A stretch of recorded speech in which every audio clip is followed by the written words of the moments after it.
5 tricks for better pics, the composition edition. Hello my friends, and let's get started. Today is a little bit of a different tutorial because we are just talking about pictures, and I'm using this photo by Gregory Crutzen. He's an amazing photographer, my favorite photographer, so check out his other pictures online. He's a master of composition and using all the different tricks and techniques. And one way to become a really good photographer is go to classic art museums and look at classic paintings, because a lot of these techniques, they come from classic art.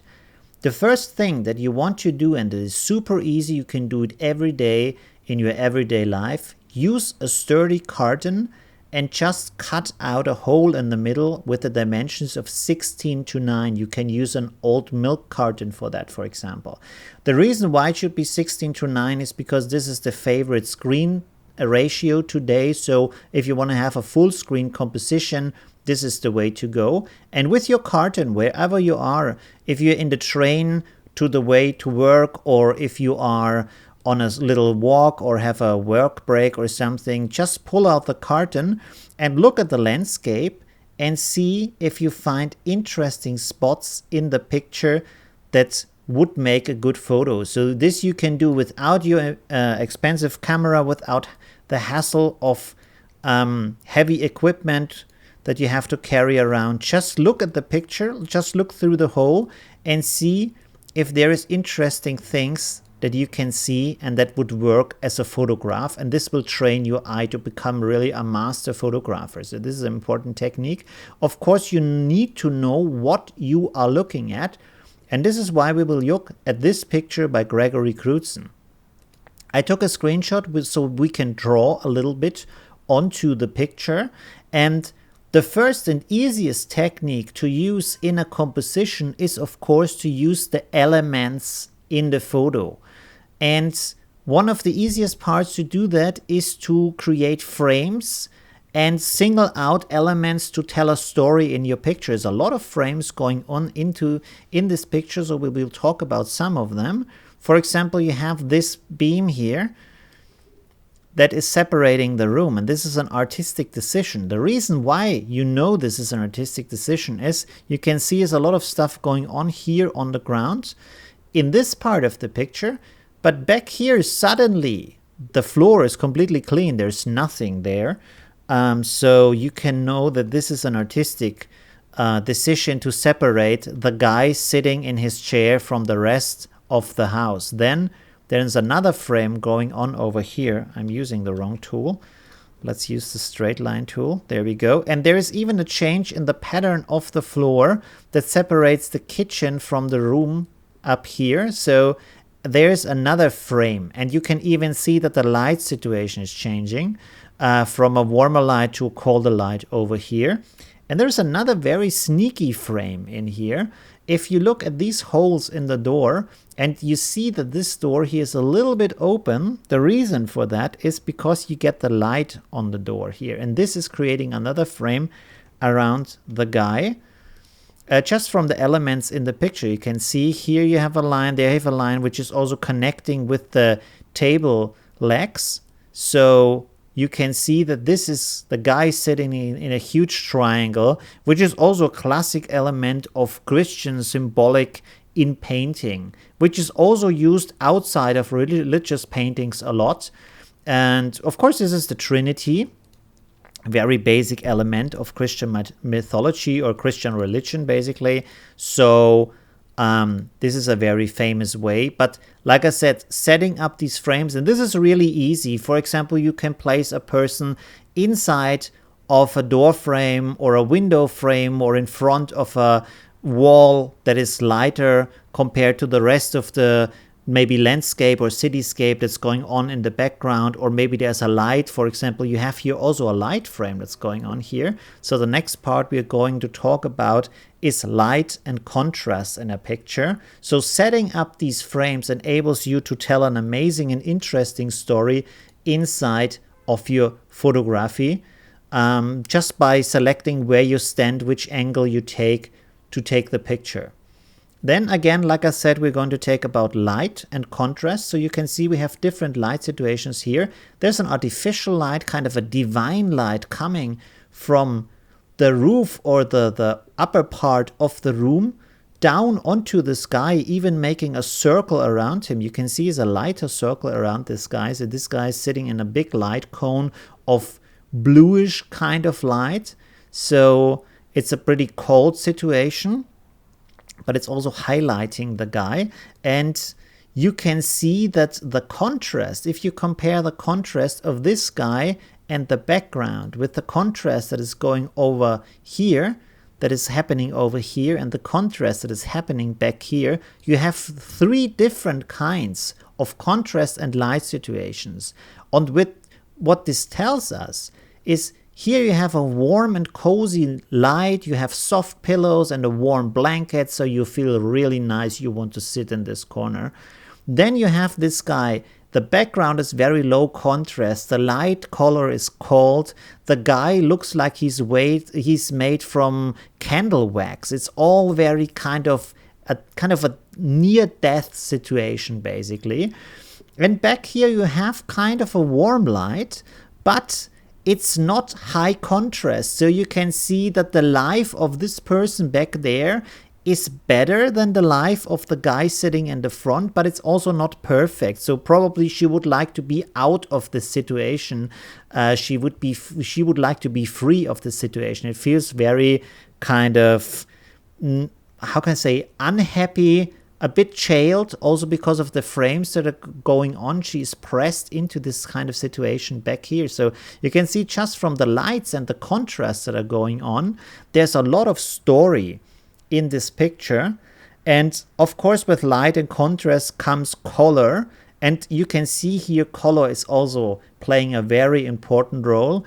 This is a very classic color composition that is also used a lot in modern movies. You can see here you have a warm orange light. You can see over here you have a very cold blue light, which is also this kind of TV light. And you can see from the light situation that the light source has to be somewhere over here because of the shadows behind the guy. So probably this is the TV that he is watching in a very, I don't know, uninterested and distanced kind of way. So this tells also a lot about his and his life situation. So you could assume that this guy is basically spending all of his days sitting in front, not being able to care for himself. You have a lot of medicine over here in this, which is basically also an interesting part, because this medicine tray, this little table, is connecting, it's breaking this line, so it's connecting him with the person back here, which is probably